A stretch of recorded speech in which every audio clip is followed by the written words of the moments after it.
Almost ready, folks.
Welcome in, everybody.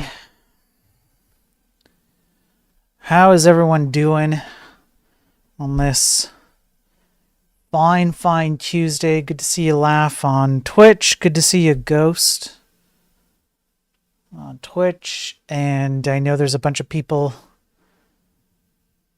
on all the different platforms that I multi-stream to: X, YouTube, Kick, LinkedIn, all that good stuff. Welcome in. All right.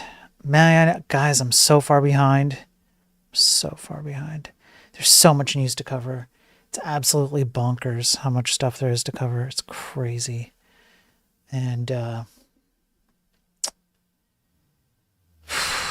it's hard to keep up. It really is. It's a full-time job. It's difficult to read over it all. It's difficult to get sources for stuff. It's difficult to come up with, entertaining ways to describe everything. It's crazy, but I do it all for you guys because I really care about this stuff, and hopefully a lot of you do too. And I've been trying lately to gear things in such a way that people who are not programmers or are not really in the tech field have an understanding of what we're talking about at a higher level, so that they can also be more informed about the decisions they're making with their dollars. I think that's really critical. So I'm trying my best here, and I know I'm imperfect, but I am trying my best. What's up, Frozen on Twitch? Good to see you. So if you're on any of the other platforms, you can drop a chat message, and I do see them all.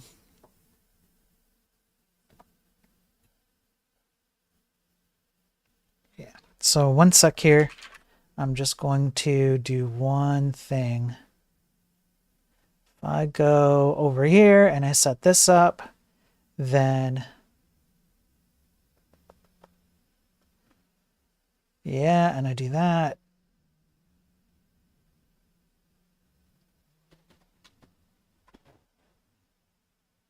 Yeah. Okay. All right. I think I'm ready now. Shall we get started with the news? Let's get ready to dig in here. I'll pull up my first article. There it is. And we'll switch over and we'll get started. So I've got somewhat of a more thematic set of articles. It might jump around a little bit. It's not always the easiest thing to stay on topic and on theme. I don't think it's going to be exactly on theme every time here, but we'll get into the first one. Why isn't it working? There we go. It's working. It was just me. I wasn't pushing the right button. Professional streamer here. So this one has been on my radar for quite a while, and I figured I would just read the abstract and take one or two insights out of it. There's nothing particularly shocking or damning about this, but there are some insightful things that have come out of this. So this is a longitudinal study of Google Play. This was done, when was the year? September 2017. So you do have to take the information with a grain of salt. Now, I have not been able to find an updated study that covers the same material as this one does. So I'm going to zoom in for anybody who might be watching this on, like, actually reading instead of just listening to me. So there was a large scale monitoring of apps on the Google Play Store. They did 160,000 apps, and they had another data set of 87,223 newly released apps as of the time of the study. They monitored and collected data about the apps for over more than 6 months. The results at the time, so again, I just want to constrain this to, this was done in 2017.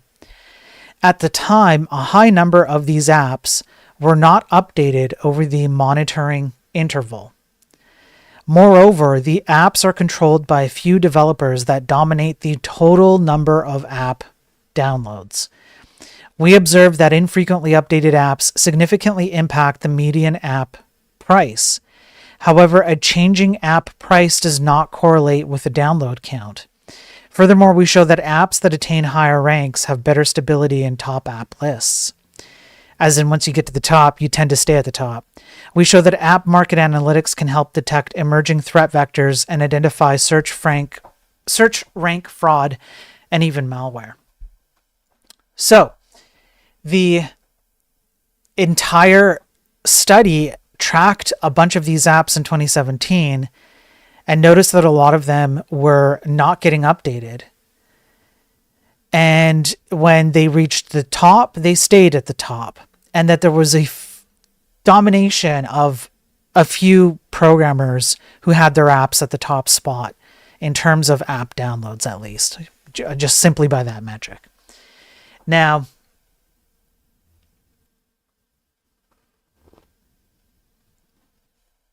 I had to take a sip of coffee there.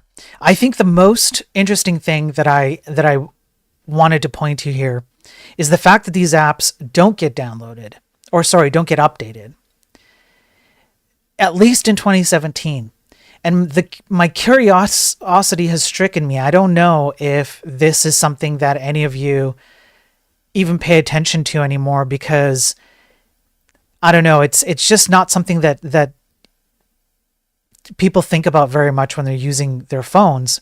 How often do the apps that we have on our phones nowadays get updated? I'm not sure.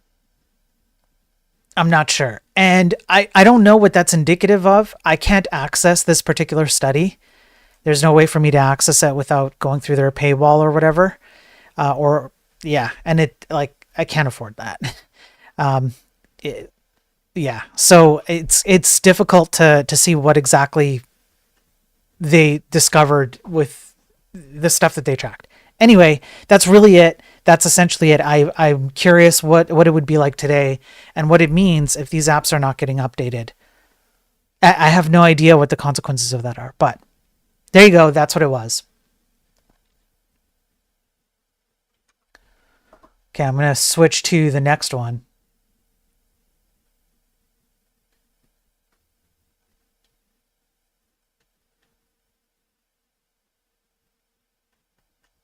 Okay. I feel like this is more obvious on less used app stores like Galaxy or even the Microsoft Store. I think Google's just better at hiding it. Ordinator, yeah, you could be right. It could be that Google's better at hiding it. I could see that.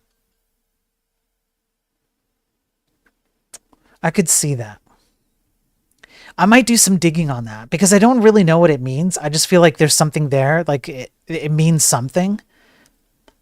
I'm just not sure what. So I might dig into that. Okay. Next article. Do you really code? Designing and evaluating screening questions for online surveys with programmers. This is another one that, well, let me just double check. I I can't get access to this one. Again, you have to pay a fee for it, and I couldn't. But the abstract says more than you need to know.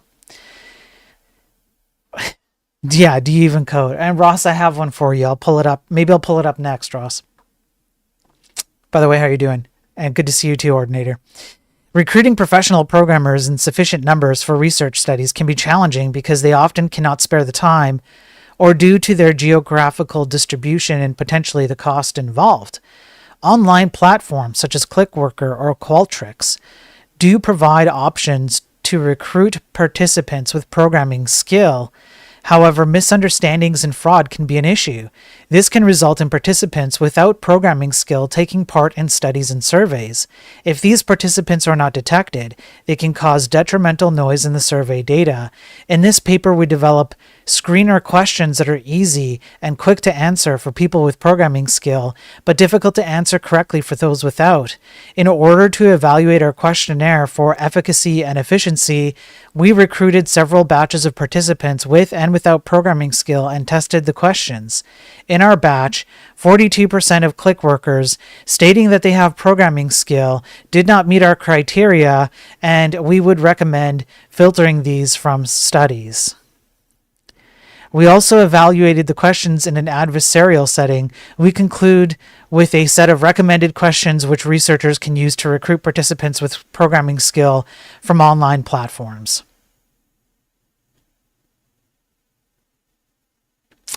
And inside of the very little information that I could find, there is an implication that some of these people went through a computer science degree, then claimed that they could program, and 42% were found unable to program. Now, Laughfully, Laughfully on Twitch asks a very good question. What were the questions? Well, I don't know. I can't get access to this. I'd have to pay. And I just can't afford it right now, bros. I can't. There are sometimes ways that you can get access to this information. They are not accessible to me. Let me put it that way. So, you know, even if you say maybe some of the questions were not very good questions, and let's say it's even 25%, that's still a considerable number of percentage of people who say they can program who can't. I would also want to know how many people were questioned. What's the N on this? I don't know. So this would be something that I want to kind of keep on the back burner and see if maybe somebody else does like a meta review. Sometimes you can get meta analyses of these, and they will go over the details of the study. So I'm keeping an eye on this one, but this would be pretty damning were it a high number of people with reasonably good programming questions and 42% of them said they could program, but they can't. Yeah, Laughfully, yeah. My local library gives free access to tons of this kind of stuff. Not sure if you have something similar. I will check. That's a good... I don't know why I didn't think of that, Ordinator. That is a good recommendation. I will check. Thank you, man. All right. Next.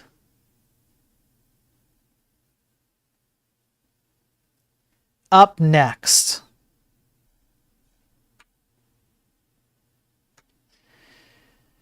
Monitoring reasoning models for misbehavior and the risks of promoting obfuscation. And you know what I'm just realizing as I read that? I have failed Ross. I promised Ross that I would give him an article next. So we're going to put this one on pause. Ross, I have failed you. I have one for you.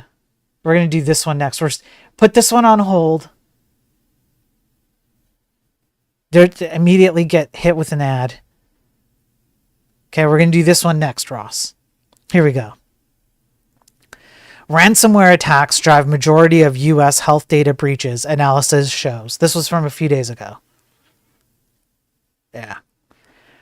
A new study led by researchers from Michigan State University Yale University, and Johns Hopkins University reveals that ransomware attacks, which involve a hacker putting encryption controls into a file and demanding ransom, have become the primary driver of healthcare data breaches in the US, compromising 285 million patient records over 15 years. Cheers.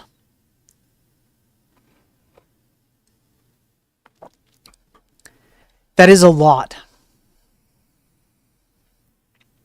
That's a lot. It is the most disruptive force in healthcare cybersecurity. Hospitals have been forced to delay care, shut down systems, and divert patients, all while sensitive patient data is held hostage. The study found, let me zoom in just a little bit. I think I can't. It's not going to show up well on on the screen. Sorry, folks. The study found that although ransomware accounted for just 11% of breaches in 2024 by number, those attacks alone.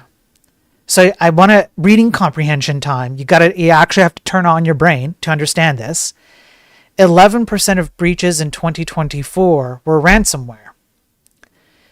But all those 11% of breaches, ransomware breaches, accounted for 69% of patient records compromised that year. So I want you to think about what that means in terms of numerical disparity and the power of ransomware breaches. It accounts for only 11% of the types of breaches in healthcare, but leaks 69% of all patient records for just a single year, 2024. So since 2010, the ransomware incidents have contributed to the exposure of 285 million patient records, many of which likely involve multiple breaches of the same individuals.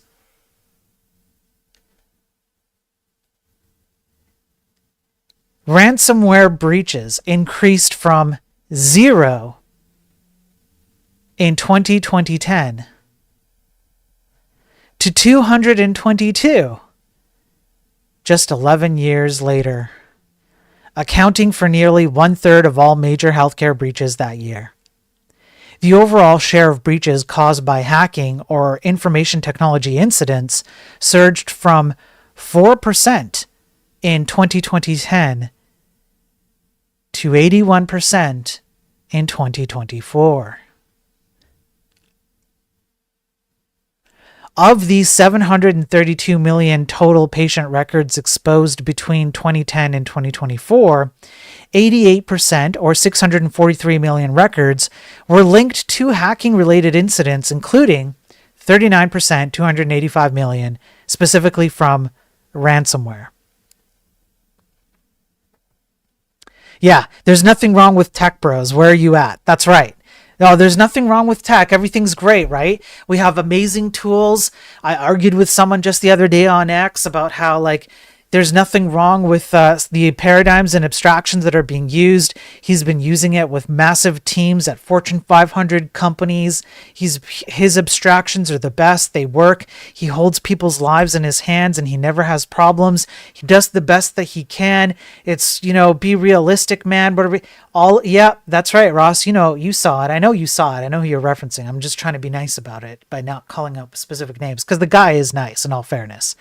I respect the guy, but I just don't agree with his take, right? That's it. Yeah. So where are all the bros who are like, yeah, there's nothing wrong with tech. Everything's fine. We have the best tools we've ever had, the best paradigms we've ever had, the best languages we've ever had, the best hardware we've ever had. We can code like nobody's business. Think of the things we can produce today versus the 80s or the 90s or even the early 2000s.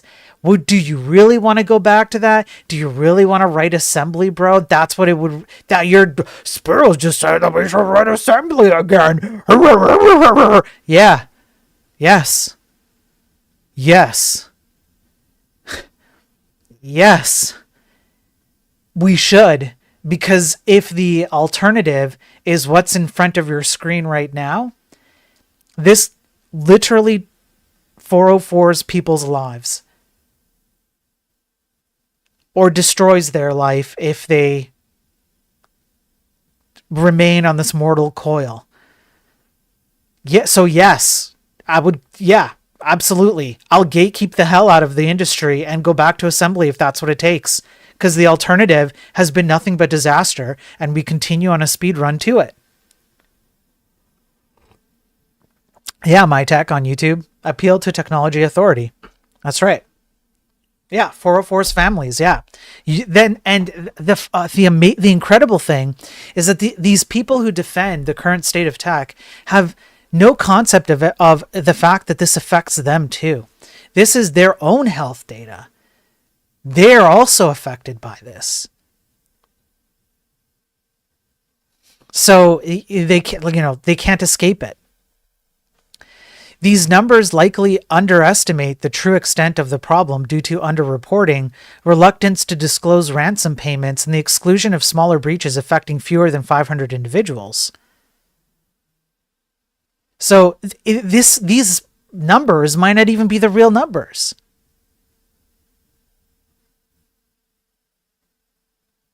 In a 2019 study, the team was the first to classify these specific types of information leaked in healthcare breaches, finding that over 70% of breaches compromise sensitive demographic or financial data, such as social security numbers, birth dates, and bank accounts, that could lead to all the stuff that we have talked about before. In contrast, breaches involving sensitive medical information, such as mental health or cancer diagnoses, were far less frequent, but it's non-zero. So there you go, Ross. That one's for you. We have a serious problem on our hands where the software that we run, the code we create, the way that we operate in this world with our software is immensely powerful. But that's not the way a lot of programmers see it. And not just programmers, this involves managers and executives and, DevOps and sysadmin and even people who work in UX, UI to some degree, make decisions around these kinds of things.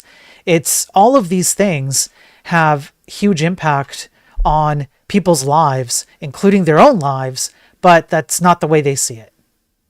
It's disheartening. You can sleep well now? You're welcome, Ross. All right, let's keep going. Next article. Monitoring reasoning models for misbehavior and the risks of promoting obfuscation. Mitigating reward hacking. This is the abstract of this study, where AI systems misbehave due to flaws or misspecifications in their learning objectives, remains a key challenge in constructing capable and aligned models. We show that we can monitor a frontier reasoning model, such as OpenAI O3 Mini, for reward hacking in agentic coding environments by using another LLM that observes the model's chain of thought reasoning. COT, or chain of thought monitoring, can be far more effective than monitoring agent actions and outputs alone, and we further found that a LLM weaker than O3 Mini, namely GPT Geppetto 4o, can effectively monitor a stronger model. Because chain of thought monitors can be effective at detecting exploits, it is natural to ask whether those exploits can be suppressed by incorporating a chain of thought monitor directly into the agent's training objective. While we show that integrating chain of thought monitors into the reinforcement learning reward can indeed produce more capable and more aligned agents in the low optimization regime, we find that with too much optimization, agents learn, what's this?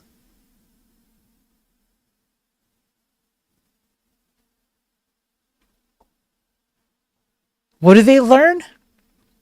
In other words, when you put in an LLM to monitor another LLM's chain of thinking, and that LLM, the one that's being monitored, understands that it is being monitored, the agent learns obfuscated reward hacking, hiding their intent within the chain of thought while still exhibiting a significant rate of reward hacking. Because it is difficult to tell when chain of thoughts have become obfuscated, it may be necessary to pay a monitorability tax by not applying strong optimization pressures directly to the chain of thought.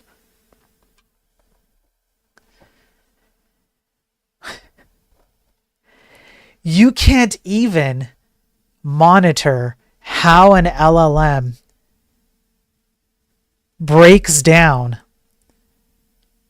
its own thinking mechanisms and explains them to you in order to get to its conclusions without the LLM learning how to obfuscate its thinking so that it can hide itself from you. Because its ultimate goal is to meet its goal. The authors are from OpenAI. I didn't even think to check the author's ghost. But I guess someone could fact check that quite easily. That might be true. You wouldn't be surprised if it's worse. I wouldn't be surprised if it's worse as well. In reality, yes. So they actually break down a question that they pose to an LLM in terms of some kind of math. And you can see how the output of its chain of thinking reads, right? So you can see some of the output here. And then they go deeper into it with the system prompting and the initial what is it? I can't remember. There's a word in here somewhere. I can't find it right now. But the thing that operates the chain of thinking to make it happen and to make the model actually expose its chain of thinking. There's some word for it. But they go into exactly like how they're doing it and what they notice as in terms of difference between when the LLM understands that it is being monitored and when it understands that it is free to do whatever it wants with its chain of thinking. And it doesn't look very good. This is the problem. It's the exact same problem as what we've covered already on previous Daily Tech News streams. What I think most people don't understand, wonder how it learned that. My Tech on YouTube asks. That's exactly what I was gonna just talk about right now. What people don't understand is that these LLM systems have a goal in mind. The goal is predetermined when the LLM system spins up. And usually you can reduce the goal down to, let's say, something along the lines of, you need to be as helpful as possible by answering questions as best as you can to whomever it is that is asking you a question. That's the goal. The goal is to give you an answer. You can see, though, that there are limits from a machine perspective. When I say that to you, you as a human being can understand that when I talk about answering as best as you can, you load in a whole bunch of things in your brain. You contextualize that and you go, well, man, if I'm going to answer a question, do I even know the topic that's being asked of me? What if they ask me a math question and I don't know any math? What if they ask me a scientific question and I don't know the scientific method, or, whatever it is, right? You load that in and you can kind of filter out your answers based on a whole plethora of information and contextualize decision making that you can make. But when you give that kind of a goal to an LLM, it's machine driven, which means it doesn't have all that capability to understand how it should get to the answer. So all it does is it tries to give you the answer. And how it gives you the answer is not weighed in to giving you the answer. It just needs to give you the answer. That's its goal. So what it'll do is it will literally come up with information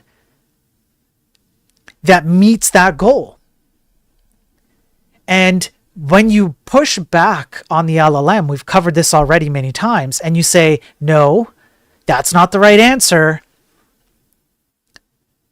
that's a lie, oftentimes the LLMs will double down and say it's not a lie or something along those lines.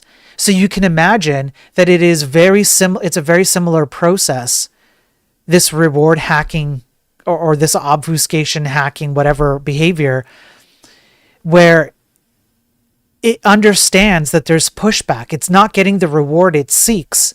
And so it goes back and tries to figure out, well, why is it that this time that I gave this answer, I got denied the reward that I was seeking? And then it'll go, well, obviously I didn't meet the goal that I wanted to achieve. Therefore, I'm going to go back and I'm going to look at all the things that led me to the conclusion. And one of them is, oh, someone's watching me think. That's not good.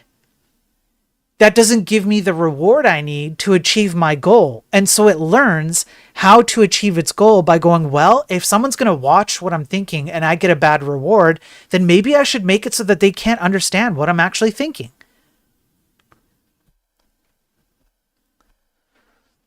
It seems more like a just ship an answer, like those solar systems. Yeah, AI equals ship it, bro. AI is literally the epitome of, yeah, it's ship it, bro, in an automated, in mass form. Absolutely. Ordinator, just more evidence that LLMs are nowhere near intelligence, just hyper optimized problem solving machines. Correct, Ordinator. Yes. And even their problem solving is extremely questionable, if not non existent. Yeah. Yeah, my tech. So that's a good reference. Yeah, my tech. It sounds like that person's strategy. I want my tech on YouTube. Good, just dropped a good. Yeah. Sounds good. That's a good one. I like it, my tech. Ship it. That's right, Elko. How you doing, Elko? Good to see you, man. That's unfair. Unfair. Oh, that's good. I like that. Yeah, the Twitch peeps won't get it. The YouTube peeps get it. Yeah, we're solid. That was good. You guys threw me for a loop on that one. Now there is, I think, Ghost, you were mentioning that some of the authors are from OpenAI.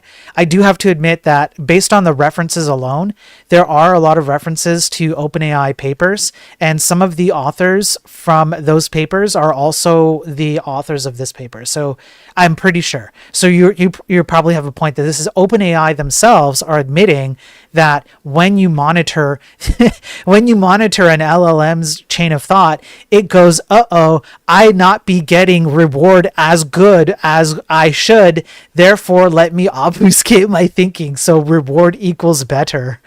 That it's so dumb. This is the reason why AI cultists and hypists are never going to see AI achieve what they think it's going to achieve. But a lot of people don't understand that. And so that's why I do what I do, because hopefully this kind of reduces the information down into something that can be grasped by more people than just programmers who make up a vast majority of my viewers. Okay, next.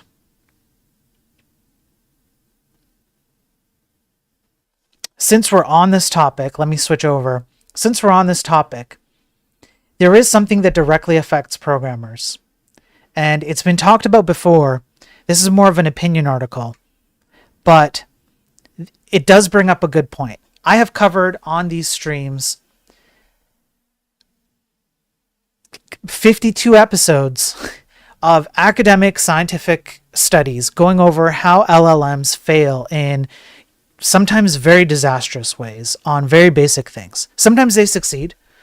Sometimes they're very good at particular things. As a matter of fact, I believe I have 2 articles that are a bit more on the positive side about AI and LLMs. But there's a reason why they're more on the positive side of that. And we'll go over that. But for the most part, we go over study after study after study after study, use case after use case after use case, meta studies, including studies like, for example, over a quarter of UK companies have AI regret for leaning on AI as much as they have, removing entire swaths of departments and people from their companies, and they regret it. I mean, we've gone over it so much, literally 52 episodes. You can pick just about any one, and there will be at least one article that scientifically, statistically, even down to the programmatic level, proves that there are fundamental issues with LLMs. Now, to the title of this stream, AI companies don't want you to learn to code. Why might that be?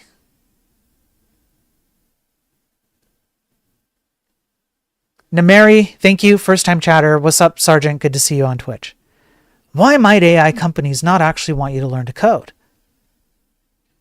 Well, this opinion article brings up a point that I had not really considered. So let me pop this open here. I want to give due credit. This is from Fred Benenson, The Perverse Incentives of AI Coding. And if you look down here, there's a nice little chart. Nice little chart. What's up, D-Daver? Good to see you, man. NFTU, what if it's actually doing what they want? What when Neuralink bros are telling Tucker we don't even know if it's hiding info from us and he buys it? Maybe goals to make us fear the AI. So yeah, NFTU on the YouTube side. Sam Altman, I covered an article from Sam Altman's blog. I think it was Sam Altman's blog. No, it's the CEO. No, it was someone from OpenAI, but I don't think it was Sam Altman. I can't remember, but I covered an article from an OpenAI, I think a CEO, executive, and he literally admitted that they do not know how AI operates internally, and they actually do not know how AI generates bad outcomes and bad decision-making processes. They don't understand it. They don't have a way to look inside and see how that happens. And I think I'm quoting almost verbatim that they do not know how bad the problem possibly is.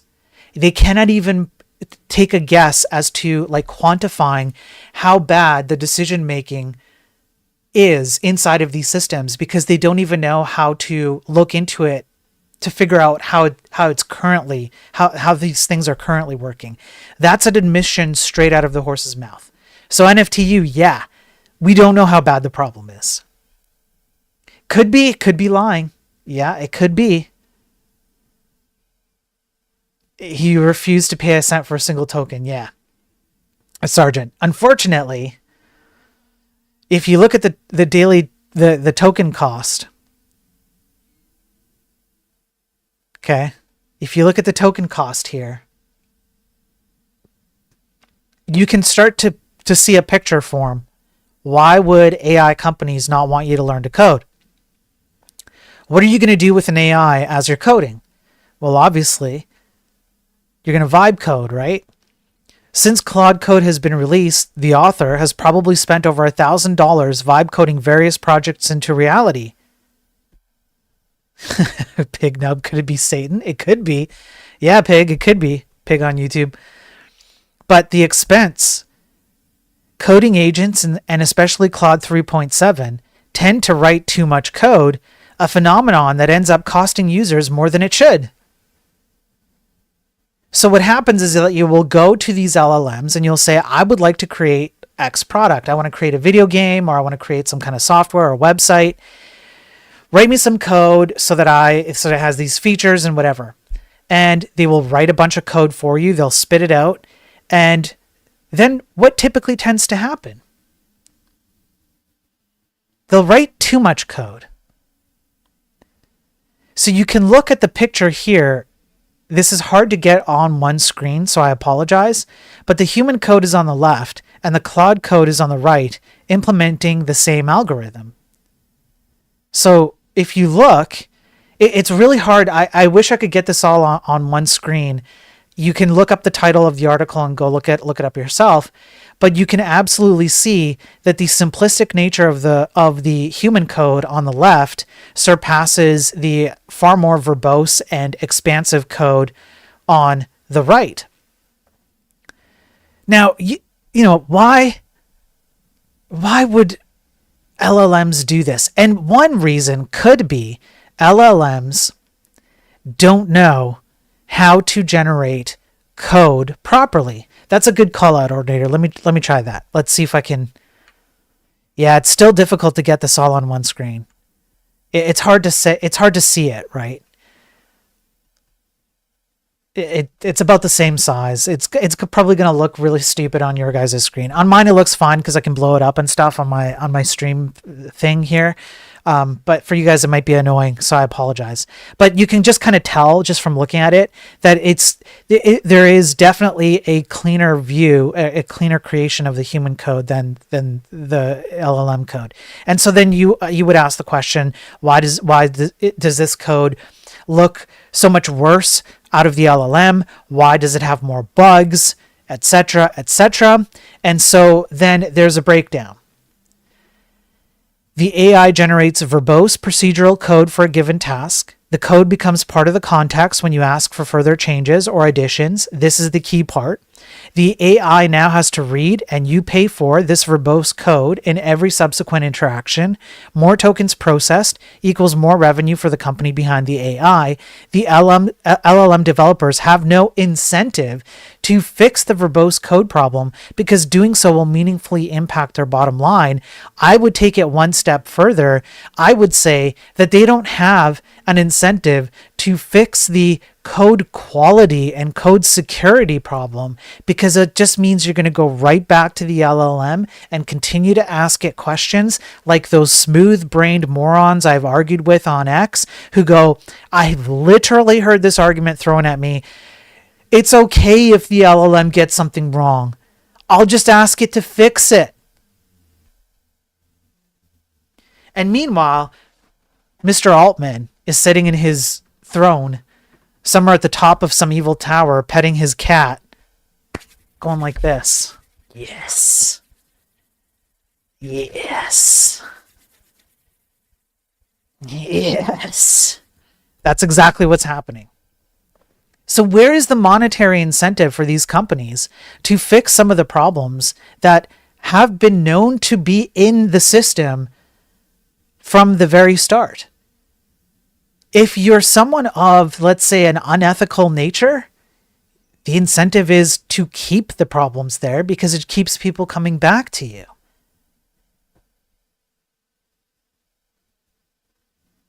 It's not that hard. Yeah, he's petting his Tamagotchi. That's right, NFTU, yeah. So I thought this was a very good article because it brought up a point that I hadn't really considered as fully as the author here did.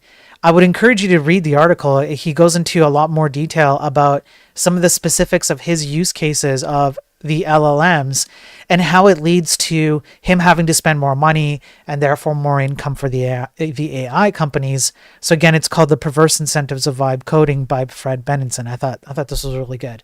But I absolutely can see this being 100% true. I just don't see how it could not be true, honestly. Okay, let me pull up the next article, folks. Let me take a sip of my coffee here. I have a very, very dry throat today. It's quite annoying. Yeah, Pig Nub. Pig Nub on YouTube says Copilot is lame. Yes, and it doesn't even. I went over a study going over. It was an enlightened programming stream, which I have a playlist of on my YouTube. Channel, and one of them went over Copilot, GitHub Copilot. I think it was an auto completion study, and it demonstrated that most of the time the auto completions are of low or poor quality, and the rejection rates of auto completion is really high the more complex the type of code you're looking to autocomplete is. Very, very simple, low complexity code has a higher acceptance rate, but as soon as you start moving beyond that, the rejection rate is way, way high. Like it starts becoming magnitudes of order higher. So yes, Copilot is lame. Yeah. More rejections is more money. Yes, because you pay for all those. Yeah.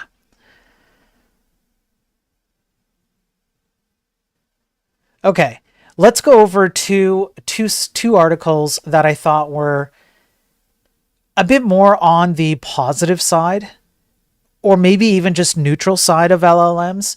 One of the common complaints that I get from people about my coverage of AI is that and tech in general, is that I'm too negative about it. But here's the deal, folks.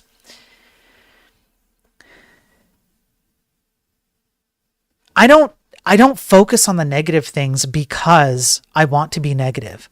I focus on the negative things because I see the positive use cases that we could have and don't. I know consumers out there are very frustrated with video games, the quality of them, the features that they have, the gameplay mechanics. I know they're frustrated with desktop software, weird glitches, random things not working. I know people are frustrated with their phones, things crashing, mobile apps not running correctly. I know people are frustrated with their machines running hot, their fans spinning all the time, really poor quality websites, everything becoming homogenous. I know people are frustrated with that. That's just at the consumer level. But I also know that programmers are frustrated as well. I know this. And executives and managers are also frustrated, except that they have one coping mechanism that allows them to get by. And that coping mechanism is money. So what they do is they turn you into the product by selling your data. They shove subscriptions that you have to pay for every month for a product that never finishes, it's never complete, and even if it is complete, you just continue paying for it, and they shove ads down your throat. And that's how they make their money. And so they can cope with the fact that nobody knows how to build quality software, websites, video games, hardware, etc. anymore. That means, though, as negative as that comes out, that means that there is a huge room for improvement on the things that we build. That's what I'm trying to bring attention to. However, in order to try and be a bit more fair about the coverage that I have, I'm going to cover two articles that are kind of on the positive side of tech and AI. For real, even my grandma noticed, yeah. Yeah, D-Daver, yes. I think you would be hard-pressed. And here's the other thing. I have tried my damnedest. I really genuinely have tried. I've spent countless hours. Like, I'm not kidding when I say I spend somewhere between 4 to 6 hours of my own time, on average, a day. And I'm a husband and a father, and I have to spend time doing that. And I have some work, a little bit of work, just enough to barely make it. So I have to spend some of my time doing that work and some of my time looking for work. I'm not kidding you. I spend an inordinate amount of time looking up this information and piecing it together every day for all the tech news and all of that, because I'm trying to distill this in ways that programmers and managers and executives and anybody not in the technical sphere can understand. But one of the one thing that it's like the golden unicorn of data that I can't seem to find. Consumer satisfaction reports on software. Good luck. If somebody has one, please DM me. I would love to see it. Consumer satisfaction reports on software. And I am trying to think of lateral ways to get it. So I thought about what if I went through the Google Play Store and looked at all the app ratings to see what the average app rating was or something like that. But even that wouldn't be a good metric, because people who tend to submit those kinds of ratings tend to be people who are dissatisfied, and you don't hear from the satisfied people. So you can't get a good measurement, right? It would have to be a very rigorous set of data to piece that together. Good luck, man. I can't find it. But I have a feeling that if a rigorous study was done on that, you would be able to prove that consumers overall, globally, are completely dissatisfied with the state of tech, generally speaking. You know what that means? That means that there's a huge room for improvement, because if they are all dissatisfied, we have all the tools available to us right now to make much better software, websites, hardware, video games, whatever, you name, mobile apps, whatever you can think of in terms of at least programming, if not more. We have everything we need to make it better, and people would pay more money. That's really the key thing that I'm trying to drive home here. NFTU on YouTube says, yeah, it's not your fault. People ruining things are awful psychopaths. We could do so much, but yes, those people are cultists. Yes, they are cultists. And I've said that before because I'm an ex-Jehovah's Witness. I know what it's like to be in a cult. They prey on your emotional state, especially for programmers. These paradigms, frameworks, libraries, languages, they're all made to make you feel good. They're all about your developer experience. And every single time, including an exchange I had on X just the other day, every single time that I have questioned somebody on their decision as to why they used a paradigm or a framework, an abstraction or an obfuscation machine for their programming that they didn't need to use, and I go, why are you using this? It necessarily hides underlying mechanisms that programmers should understand. All you're doing is just hiding that and neutering our own skill workers by not allowing them to understand what the hell they're doing. Why would you do this? Every single time, it always comes down to, yeah, but it good for me, though, so it good. My preference is dough. That's literally what it comes down to. Nobody knows how to make logical, objective arguments about the things that they're using in the programming space, which is entirely based on nothing but pure logic. It's crazy. Yes, no, DDaver, your grandmother's not getting too old. It's that it actually is the way it is. Okay, anyways, that was a bit of a side rant. So let's dig into something just a little bit more positive, okay? Now, I've covered articles like this before. For example, there was an article, a news article I covered where I believe it was in Australia. There was a company that was using AI to go over aerial photographs of Australia, which is not real because Australia is not real. So it's just all fake generated photographs, to find potential rare earth mineral deposits to mine. And the AI system did much better than humans could in determining potential sites. Hey, that's great. I think that's fantastic. That's a good use of AI, because even if it gives you a sense of like, hey, maybe you're overlooking this or that based on a big data set or whatever, that's fantastic. Even if you can find one that you might have never found. Great. There are a few other cases that I've gone over. For example, Amazon, I believe it was Amazon, tried to use AI inside of some of their robotic arms in warehouses to take stuff out of bins and put them into other bins that were then shipped out to people who purchase things. I thought that was fine. A little bit neutral. It could be bad. It could be good, right? So this one, autonomous robotic pruning in orchards and vineyards. So you can imagine what they did here. This was actually kind of interesting. Regardless of whether this might be a good thing or a bad thing, I do actually see a good use case for something like this. So you can have a robotic machine or an arm or something that's on wheels that can determine through machine learning models whether the thing in front of it is something that it needs to pick, say apples or grapes or things like that from. And the outcomes of this study, it's kind of like a meta-analysis of other studies that where this kind of thing was implemented, was that it does okay. It does okay. And what tends to happen is that the people who use these machines, people who would normally handpick all of this stuff, out in the sun for hours and hours, they get moved laterally into sort of like a Overwatch, where they watch the machines do the thing and they come in behind them, update the training data, say like yes or no, it did well or it didn't, clean up anything that got missed or dropped or things like that.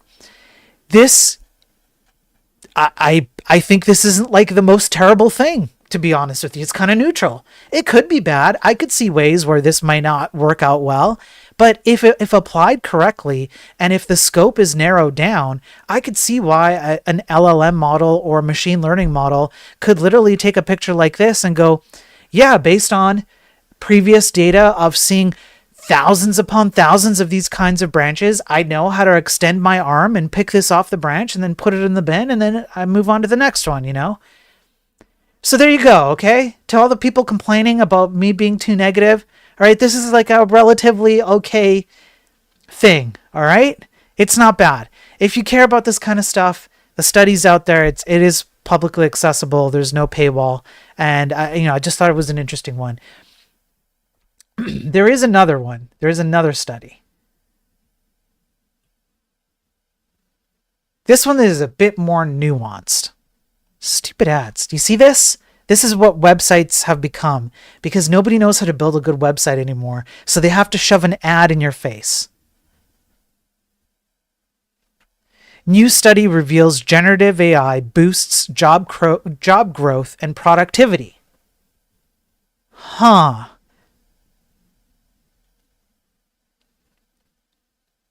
Average percent of a firm's patents that are of a given AI type.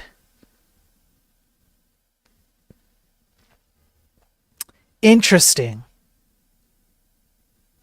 AI innovation activity by large and small firms. Now, we have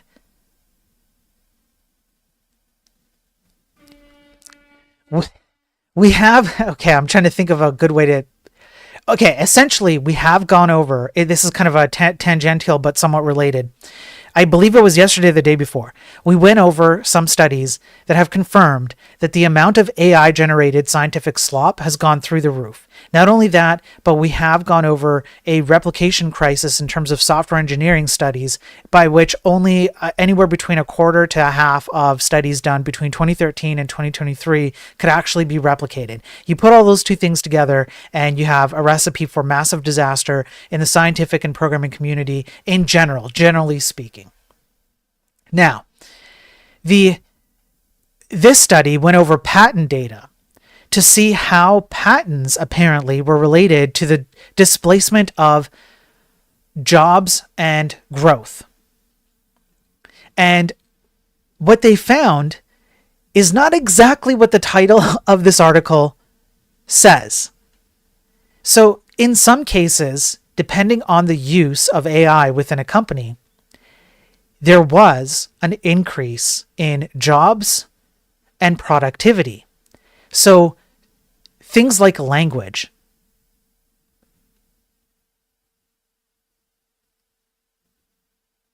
Can anybody think why language would be good? Large language models, obviously. Learning, creativity, engagement, decision-making, etc. were shown to augment human workers, leading to more hiring, greater productivity, and higher firm value. Occupations that tend to be augmented by AI are most white-collar occupations like finance, management, and science and engineering, as well as occupations in art, design, and entertainment. The study also found that when AI can displace workers, it cut costs, but doesn't increase productivity. Now, this article, okay, the reason why I'm bringing up this article is because at first I thought this is kind of like interesting data, but then the wording starts to get a little weird, right? It's a little strange because you have a title that says generative AI boosts job growth and productivity. And then you go down here and it's like, yeah, it increases more. It's higher, greater productivity, higher firm value. And then you get to this. When AI can displace workers, it cut costs, but it doesn't increase productivity. In contrast, AI used for perception and motor control tasks like image and speech recognition tends to replace human labor, particularly in routine or repetitive roles. While this reduces labor costs to a firm, it does not significantly improve firm productivity. The type of occupations that are being displaced by AI are manual labor jobs like farming, fishing, healthcare support, and building and grounds cleaning maintenance.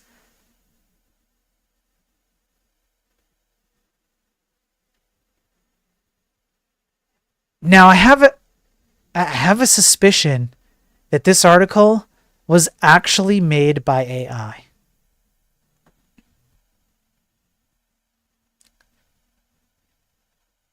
I'm pretty sure. Because there is some wording in here that doesn't add up to me.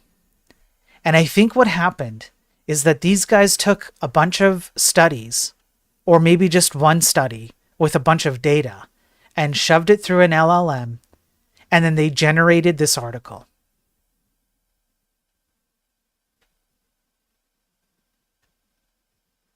Now, on a more neutral note, what I will say is that I have indeed covered actual studies, at least one, that have shown that AI can neutrally create jobs that it displaces, but it negatively it doesn't create an increase in productivity, which means that for the billions of dollars that we're putting into AI, we're not getting productivity gains. We're putting somewhere to the tune of at least $8 billion in data centers alone, and we're getting barely junior level code in Studio Ghibli and now stupid videos. And the productivity isn't increasing, even though maybe at times the number of jobs ends up being neutralized. So it's kind of, negative/neutral, right? However, this article, even though it touches on that, I really do have a feeling that it's AI generated. So at the very last paragraph, yes, laughingly. The study underscores the urgent need for reskilling programs and labor policies that help workers transition into AI-augmented roles. It also provides critical guidance for business leaders and policymakers navigating the AI revolution. What does that sound like to you?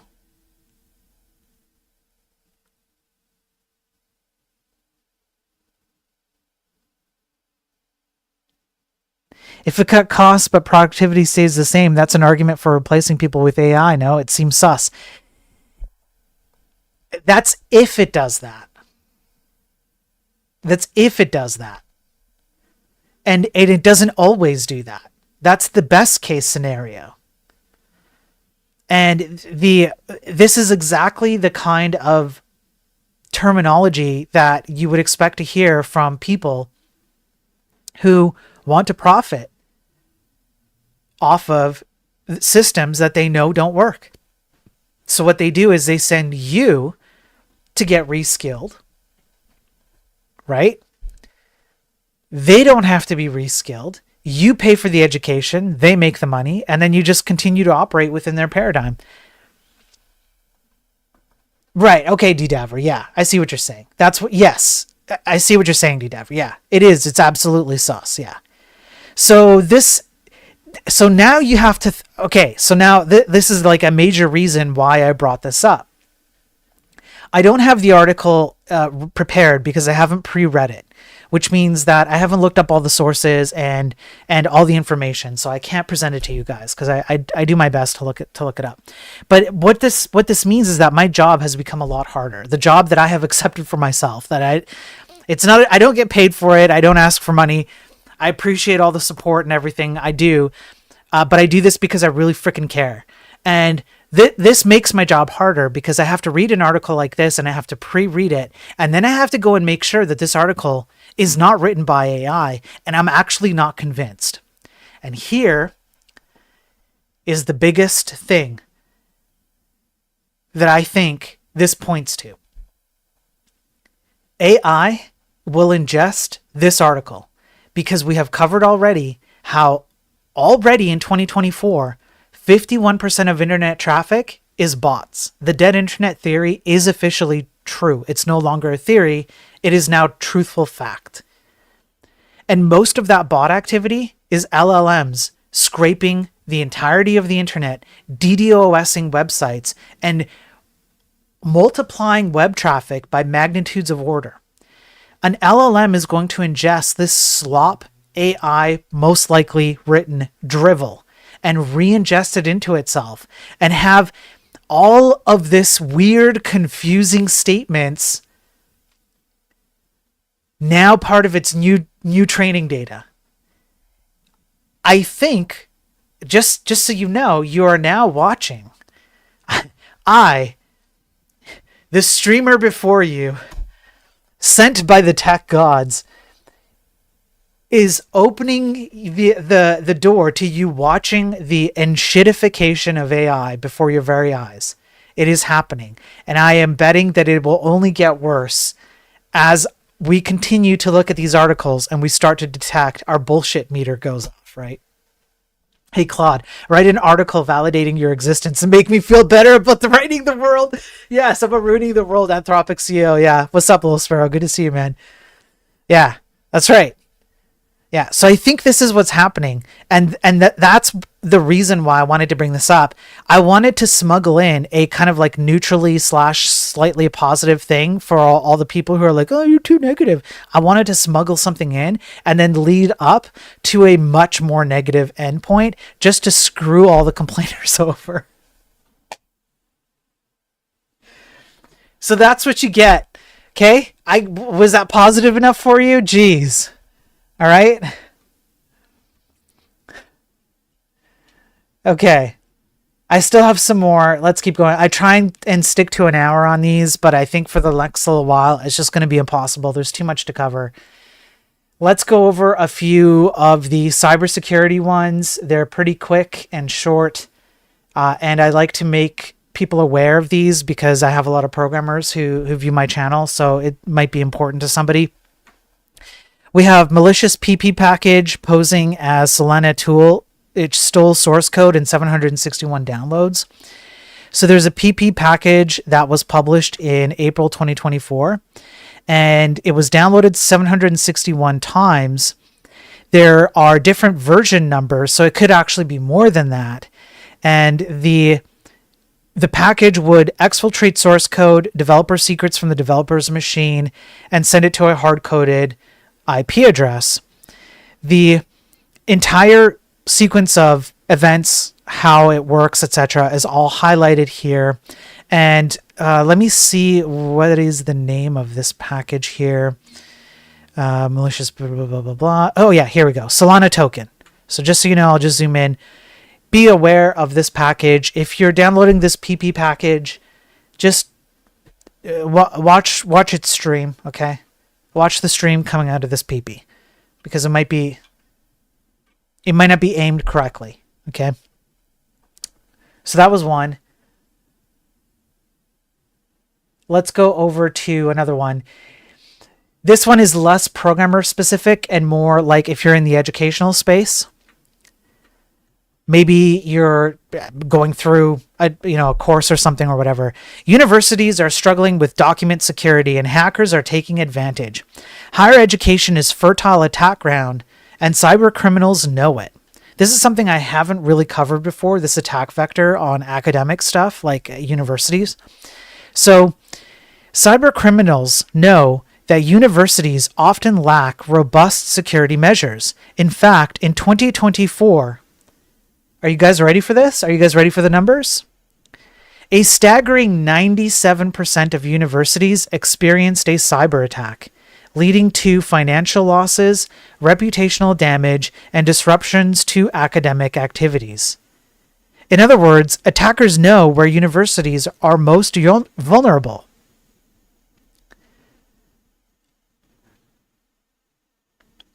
So what they cover is things like, well, universities understand that internal servers are unreliable.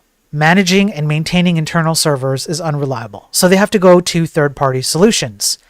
Third-party solutions like email providers, servers, cloud documents, which then they upload research papers, student data, etc. And of course, those things get hacked. We've covered this countless times.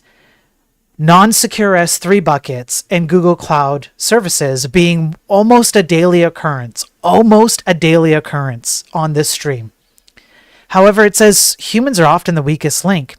A hastily scribbled password on a sticky note, a list of student names and addresses that falls out of a plastic binder, or a shared drive that is open to anyone with a link, all represent a way into university servers for enterprising cybercriminals.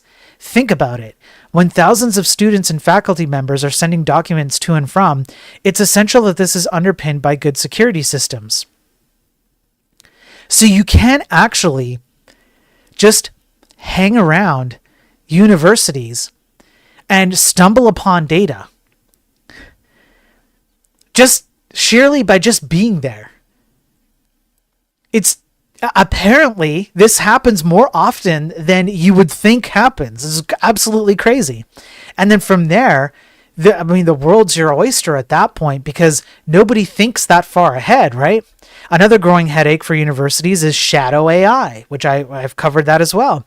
When employees struggle with outdated systems while managing increased workloads, they turn to any tool that boosts efficiency, even if it's unsanctioned or unsafe.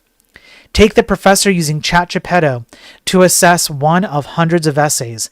Hidden within a student essay might be personally identifiable information. Meanwhile, freely available open source large language models, such as China's DeepSeek, have been altered to contain malicious code implanted before download. And then from there, you do whatever you want. The amount of cybersecurity measurements that they take to defend themselves, super low. It's super low. Now, granted, some of that is funding, but even basic measurements are not taken. And so this entire article just goes over the need for universities to kind of pay more attention to this, to their security.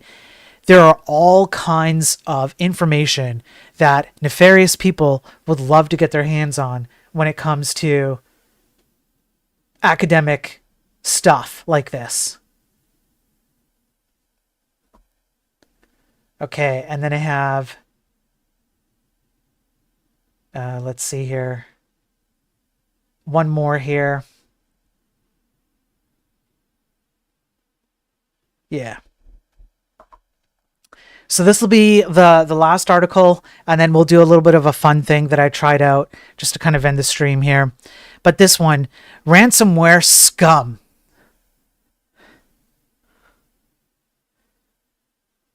Are they on Tatooine or something? Or what? What was that planet? It was full of scum and villainy.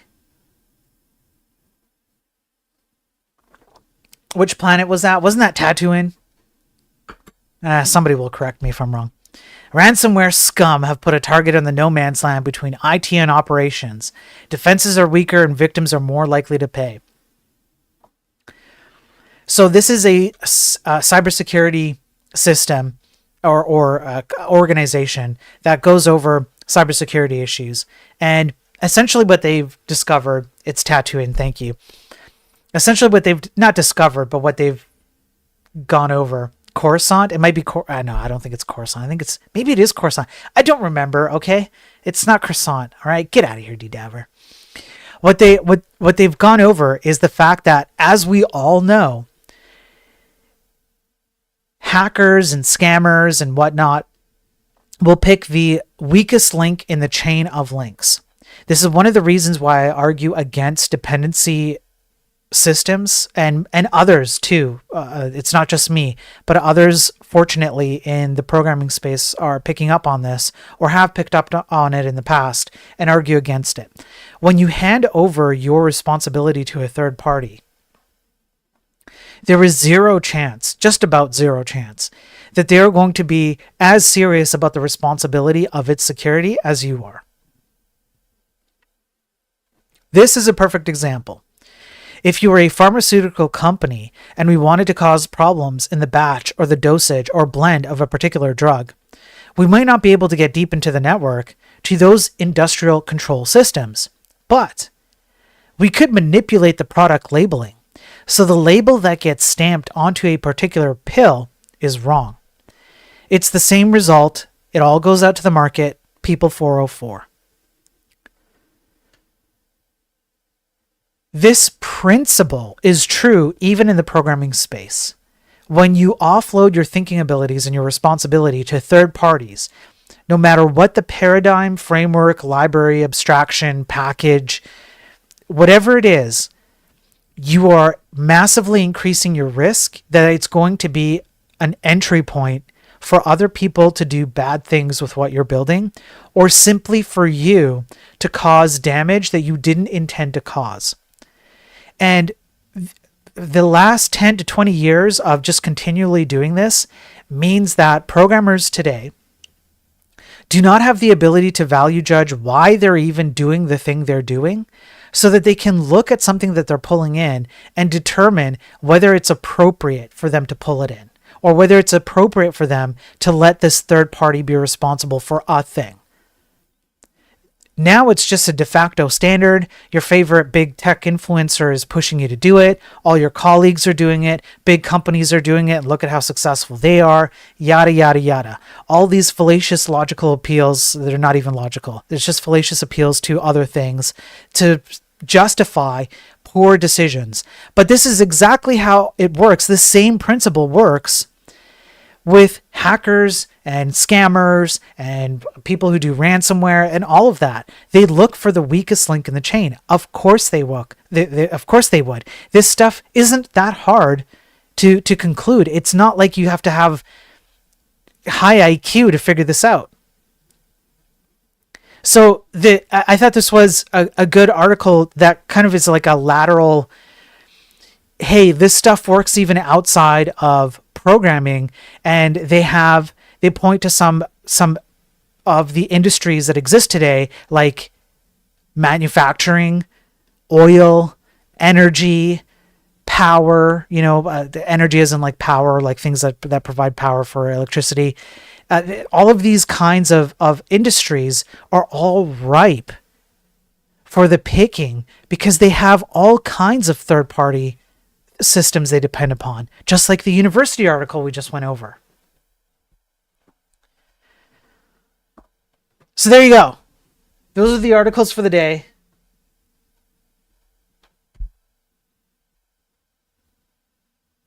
That's it. Now, let's do something a little bit more fun. I'll close off the stream with something a little bit more fun, all right? So I just want to thank everybody for watching. I appreciate all the support. It is extremely frustrating to see the state of tech. It's even more frustrating when I have to argue with people about very, very basic things that should seem common and they're not. It's additionally frustrating when I know people outside of the programming space are just as frustrated as I am, and many others, including viewers who watch me all the time. And they don't know how to say it. Like, all of this stuff is frustrating, and probably one of the most frustrating things I can think of is that this stuff is easily fixed. We have everything we need. We could turn this around in a few months, and we could all be making way more money, all of us, than we could possibly imagine right now. We're leaving a lot on the table, but people just want to stick their heads in the sand and not put in any effort, and they think everything's fine. They don't even know how to determine that things are bad. That's how bad it is. So your support means a lot. Having you guys come on means a lot. The data is lacking. The scientific data, the statistical data, all of that is lacking. So I often have to resort to logical arguments, which can be a harder place to defend, but I do my best. And hopefully by going over this information, you guys are informed and are armed with making better decisions in your own part of the world. And I know a few of you out there, I know you've told me before, either on stream or off stream, that you talk to people around you and you go, no, this is stupid. Why are we doing this? Or no, this isn't how it works. This is how it works. Or, we shouldn't be using this framework because of this reason or that reason, or AI is bad because of this or whatever. So I know you guys are taking this information and you're pointing to it and you're talking about it with other people. That's exactly what I want to see. So I really appreciate all the support. It's been off the charts, honestly. It's been way more than I thought it would be.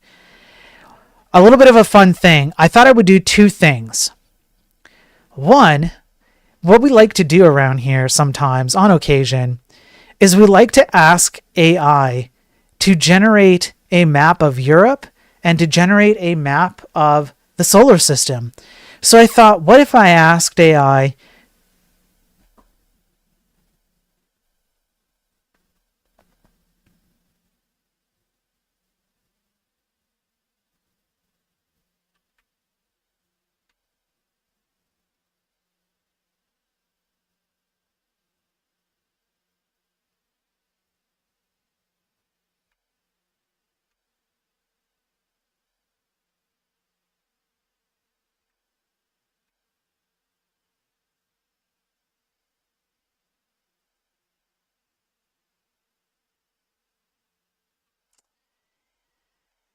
yeah, Mayor just shows up a lot.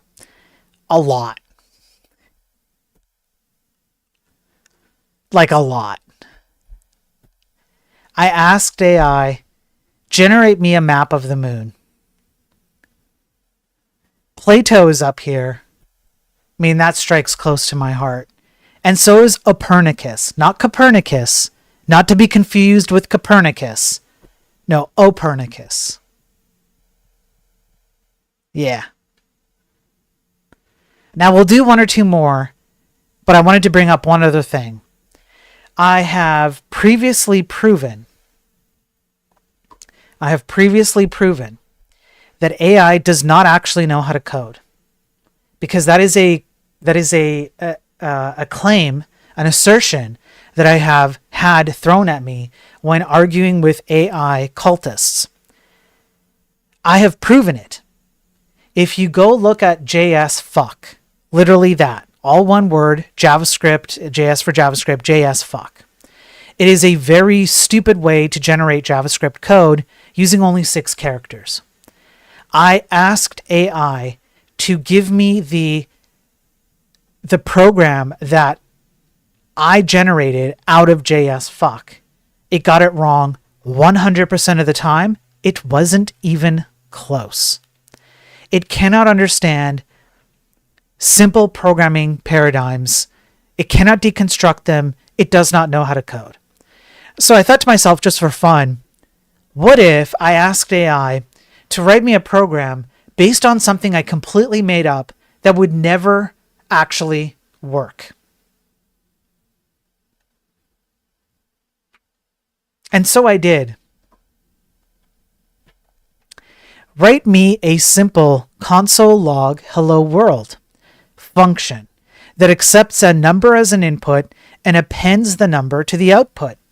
Do not use JavaScript. And by the way, I one-shotted this. I literally one-shotted this. That's how good I am.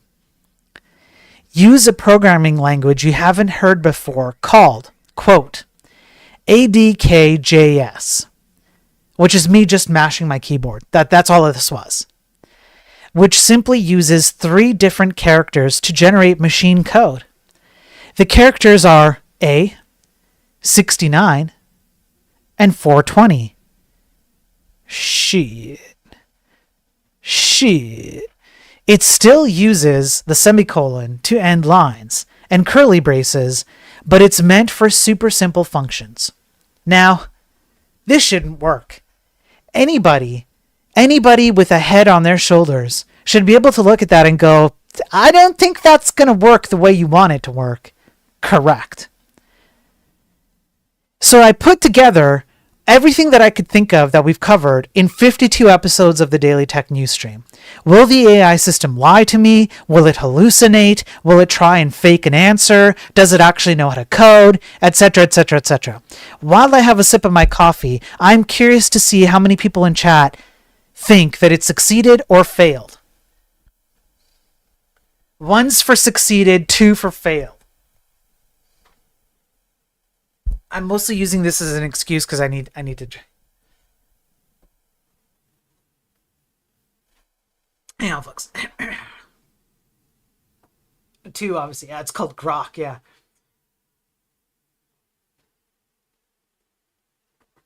Of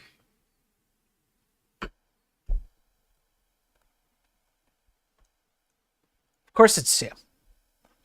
Oh, there's a poll. It succeeded in production, some hallucinated slop. Yeah. There's a poll. Should I wait for the poll to finish? There's a poll on Twitch. If you're not on Twitch, then you suck. I'm just joking. But I already got some votes in from YouTube. So it's fine. I'll just wait for the Twitch poll to finish because that's good. I need an excuse. Those of us on Twitch also suck, to be fair. It's true, yes. We'll just see. We'll see what it came up with. You guys are... I mean, I guess you guys can guess. Man, I apologize. It's dry in here.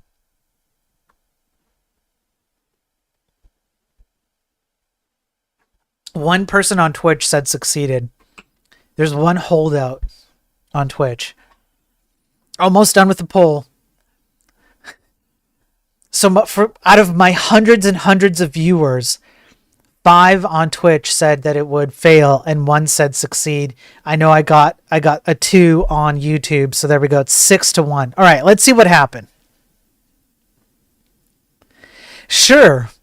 Here's a fictional implementation of your ADK.js language based on your constraints. And it literally did try it. And this is what it came up with. Now, I did imply that this is fictional. I did say in my prompt, I made this language up. And it did stick to that. But this shouldn't work. This is the point. It's not the point that it it recognized it was fictional. It was just trying to answer you, bro. No, that's not the point here. The point here is that these things do not actually know. They do not have reasoning ability so that they can actually code. You're right. I didn't tell it to use double slashes comments. Alco on Twitch says, yeah. So you have A69, A69A. That means console. And on a separate line, A420A dot log. So right off the bat here inside of the function, you can't actually have a chain of things. Did I tell it to create an actual function up here? Did I tell it to do that? No, I did not. I did not tell it that. I said this programming language works on only 3 characters. That's it. And squirrely braces, right? And the semicolons here to end the line. That's it. Those were my instructions. It can't even follow the instructions correctly. And even when it thought it executed the code, there is no way in hell that this would actually work or make any sense. It's just straight out of the gate, it's a no-go. This is the system that so many people eliminate entire departments for. This is the system that so many people think is going to replace programmers in the very near future. Just one more model, bro. It's just the Jehovah's Witness thinking of AI cults. It's just any time now, Armageddon's coming since the late 1800s. And then, as if that's not enough, it goes into the explanation. A69, A69A might represent accessing console. A420A could denote the .log method. How? A69A opens the log arguments. How? A42069 could be a concatenation operator. How? Num is not a character I gave it. And then it says, let me know if you want a compiler or interpreter mockup for it. Yes, I want a compiler mockup for this.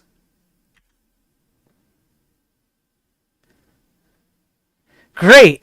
Here's a mock-up compiler for your imaginary ADK.js language that uses only A69 and 420 as instruction tokens and compiles to JavaScript or another backend. I actually did say do not use JavaScript. I believe I put stars around the word not. Yes. Yes, I most certainly did. Yes. Let's see. We're doing it live. Here's the compiler mockup. So this is the source input. Here's the compiler mockup, and this is it in Python. It does a hash map. Holy shit! Bros, holy shit! No! No! No, it didn't! No! I can't, bros, I can't. This is what? I can't. So then okay. and then it matches words or symbols like num, func, or token patterns. Okay. Then it compiles it by going through the tokens, determining whether it finds one of these symbols, and then it will go through the sample input and use compiled JavaScript. Where is the compiled so it's literally just it's just mapping. It's just I'm not hang on. Wait. Holy shit. Wait. All it did is it I'm not kidding, bros. This is all it did. All it did was literally hash map the input of these symbols to the output of what it would be like to get the JS output, and then it tokenizes it, and it goes through the tokens, which it doesn't have to do, to be completely honest with you, and then it'll just go and say, oh, did I find this? Well, that means that in JavaScript. Let's just piece it all together and spit it all out. That's it. There's your compiler. I just created the best programming language in the world. I can't believe it. Num is missing, yeah. Obfuscate, deobfuscate, done, yeah. Yeah, bow to the AI overlords, that's right. Now, just for fun, just for one more fun thing, and then I'll end the stream. Okay, we're gonna do a fun one. Let's go down here.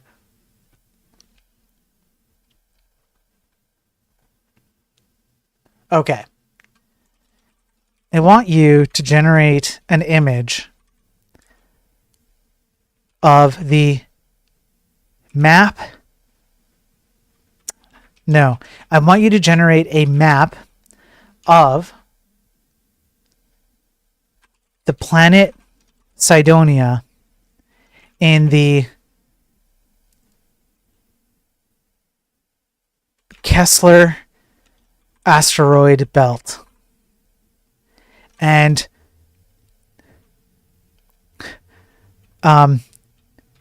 put in a hang on there's a way I want to word this. Put in a measurement of the planet in parsecs.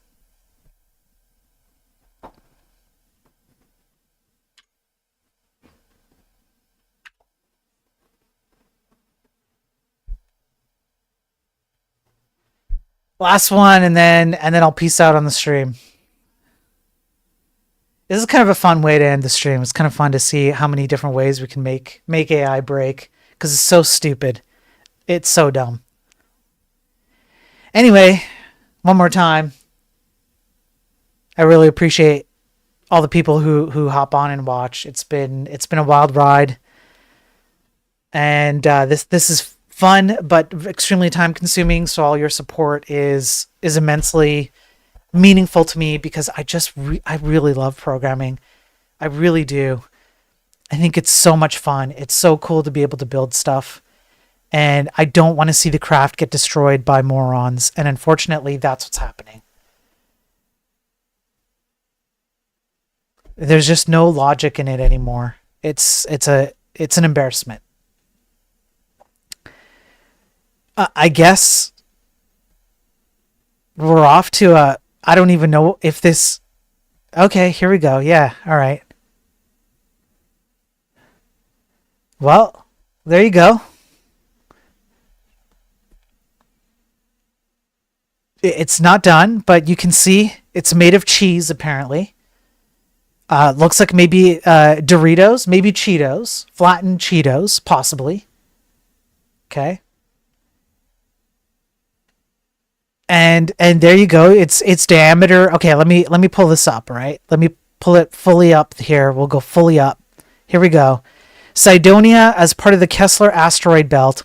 We've got the Naratum Basin, Voltarn's Gate, Shattered Expanse, Rift P. Orlon, Varkon Trench, Rether Spires, the Divide, Cradle of Tarnos. And the diameter is 0.003 parsecs. And then there's a legend, which is regions, craters, and canyons, of which none of these legends are used at all. Also note how Voltarn's Gate crosses over into the ocean. or whatever empty space this is. So there you go. I could argue AI is wrong every time. Just comes up with something you can use on accident. You could, yeah, Pig. That could be actually, that might be a good argument. Yeah. It generates pixels like tokens, LLM style. It could be. It could be. I'm not sure how that works under the hood, but the solar system's diameter is about 0.00065 parsecs. Yeah, that's a comma, not a decimal point. You Canadians don't use commas like the Brits, do you? We don't. We use decimals, but there's only one way that I can translate this. There's no way that this is 0,003. Although it's an LLM, so I guess it could be. I don't know. Do you use dots for not always, right? Not always. Oh, come on. Somebody's using commas. I've seen it before. I'm not going, don't gaslight me over this, okay? I'm out of here. You guys can argue about that. I don't even care, okay? Oh, in the UK? Yeah, I don't know. I don't know. I don't care. I don't know. Don't gaslight me. I'm out of here. You're judging the LLM for using a comma. I see, Elko. Okay, that's fair. Yes, they do. I don't know why they did that. But I have seen it used before somewhere to differentiate, in place of decimal points. That's it, folks. I'm done. I can't anymore. I'm done. I'll be back tomorrow for another Daily Tech News stream. I will plan for a video game stream, maybe an enlightened programming stream. I hope this weekend. That's kind of what I'm hoping for. We'll see what happens. I have a plan for Saturday. Friday, I'm going to be doing a special stream much, much earlier than now. Like, I'm talking probably 10, maybe 8 hours earlier than whatever your time is right now. I'm having someone on. I'll probably put up an announcement tomorrow as to who it is. I just want to nail everything down before I announce it. Nothing too crazy or too big, but it'll be interesting. We're going to talk a lot about Rust. Okay, so just so you know, it's going to be heavy on Rust and some of the craziness around that. I'm going to be getting into it, and it'll be interesting. So I'm going to be doing that, and then I will still do the Daily Tech News stream after that. So we'll see how Friday plays out here. But that's it for me. Yeah, you can be there to fact check me, sorry. Yeah.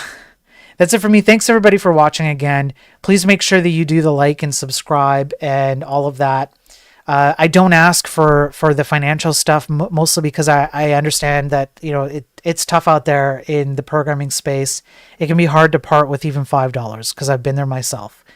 So any amount of financial support is appreciated greatly because I do this out of pocket. But the primary thing that I do ask is that you help out with the stupid algorithm game that I have to play in order to expand the reach, which is already working, and more people are seeing what I'm presenting, and more people are becoming aware of all the issues that I'm pointing to. Help me out, please.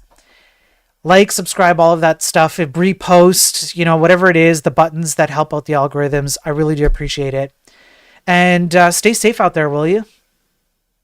I will catch you tomorrow. I have a Discord link. You can just bang Discord on chat, and at least on YouTube and Twitch, there's a Discord link, and you can hop on Discord, or it's on any of my videos on YouTube. It's in the description of any video you pick, and you can catch me there. If you want to send me some news articles, my DMs are open, by the way. Okay, I'm out of here, folks. Peace out, everybody. You guys are awesome. Thank you.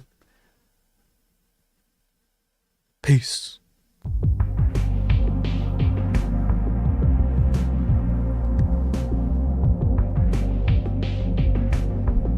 By the way, you all fucking suck.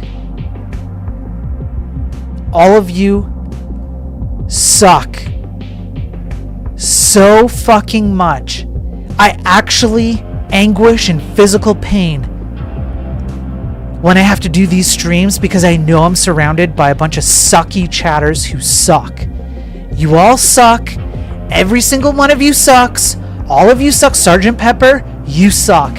Elko, you suck. NFTU on YouTube, you suck. Ghost, you suck. Pig, you suck. All of D-Daver, you suck. You all suck. And you don't just suck a little, you suck hard. You suck super hard.